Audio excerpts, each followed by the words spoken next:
Now here is a practical technique.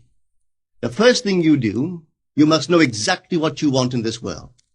When you know exactly what you want, make as lifelike a representation as possible of what you would see and what you would touch and what you would do and physically moving in such a state. For example, suppose I wanted a home, but I had no money, but I still know what I want. Without taking anything into consideration, I would make as lifelike a representation of the home that I would like, with all the things in it that I would want. And then, this night, as I would go to bed, I would, in a drowsy, sleepy state, the state that borders upon sleep, I would imagine that I am actually in such a house, that were I to step off the bed, I would step upon the floor of that house. Were I to leave this room, I would enter the room that is adjacent to my imagined room in that house. And while I am touching the furniture and feeling it to be solidly real, and while I am moving from one room to the other in my imaginary house, I would go sound asleep in that state. And I know that in a way I could not consciously devise, I would realize my house. I have seen it work time and time again. If I wanted promotion in my business, I would ask myself what additional responsibilities would be mine were I to be given this great promotion. What would I do? What would I say?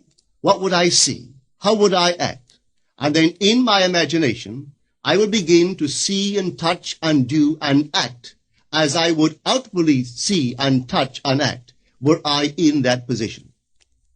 If I now desired the mate of my life, were I now in search of some wonderful girl or some wonderful man, what would I actually find myself doing that would imply that I have found my state?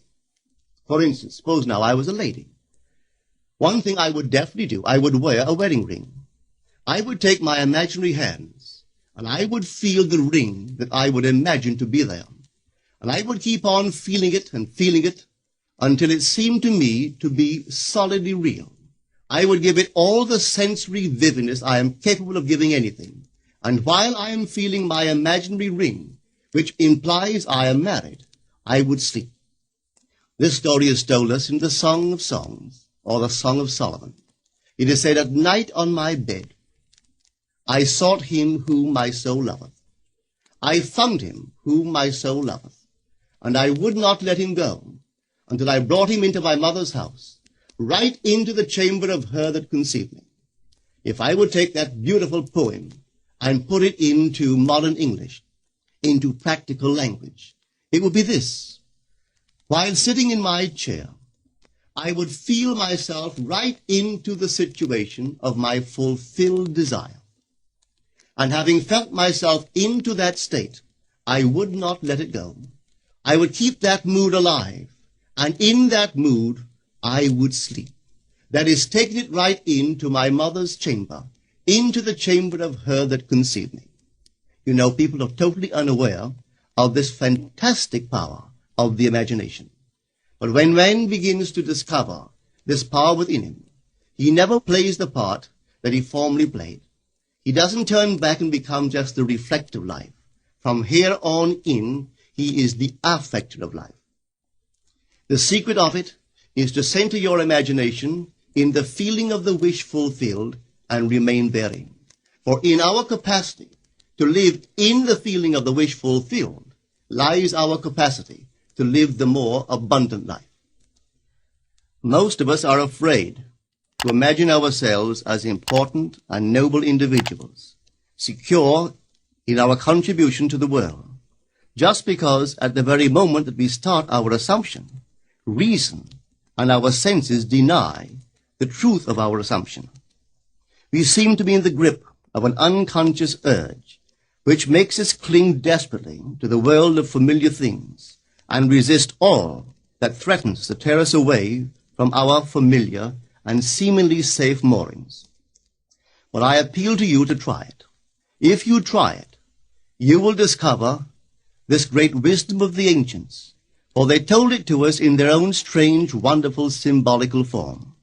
But unfortunately, you and I misinterpreted their stories and took it for history when they intended it as instruction to simply achieve our every objective. You see, imagination puts us inwardly in touch with a world of states. These states are existent. They are present now. But they are mere possibilities while we think of them. But they become overpoweringly real when we think from them and dwell in them. You know, there's a wide difference between thinking of what you want in this world and thinking from what you want. Let me tell you, when I first heard of the strange and wonderful power of the imagination, it was in 1933 in New York City. An old friend of mine taught it to me. He turned to the 14th of John, and this is what he read. In my Father's house are many mansions. If it were not so, I would have told you. I go to prepare a place for you. And if I go and prepare a place for you, I will come again and receive you unto myself, that where I am, there ye may be also. He explained to me that this central character of the Gospels was human imagination. That mansion was not a place in some heavenly house, but simply my desire. If I would make a living representation of the state desired, and then enter that state and abide in that state, I would realize it. At the time, I wanted to make a trip to the island of Barbados in the West Indies, but I had no money. He explained to me that if I would that night, as I slept in New York City, assume that I was sleeping in my earthly father's house in Barbados, and go sound asleep in that state, that I would realize my trip.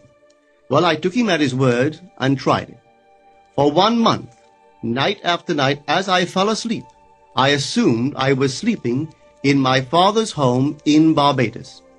At the end of my month, an invitation from my family came, inviting me to spend the winter in Barbados.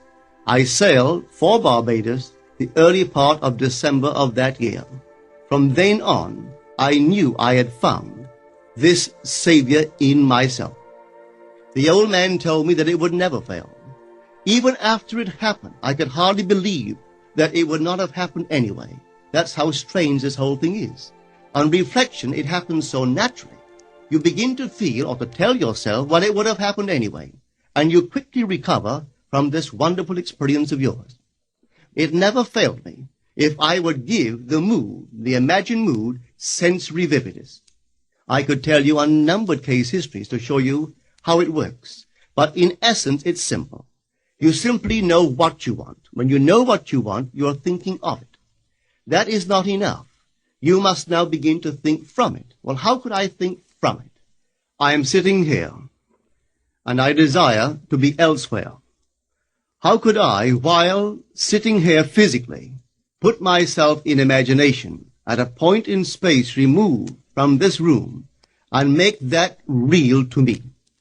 Quite easily. My imagination puts me in touch inwardly with that state. I imagine that I am actually where I desire to be. Now, can I tell that I am there? There is only one way to prove that I am there. For what a man sees when he describes his world is as he describes it relative to himself. So what the world looks like depends entirely upon where I stand when I make my observation. So if, as I describe my world, it is related to that point in space I imagine that I am occupying, then I must be there. I am not there physically, no, but I am there in my imagination, and my imagination is my real self. And where I go in imagination and make it real, there I shall go in the flesh also. When in that state I fall asleep, it is done. I have never seen it fail. So this is the simple technique on how to use your imagination to realize your every objective.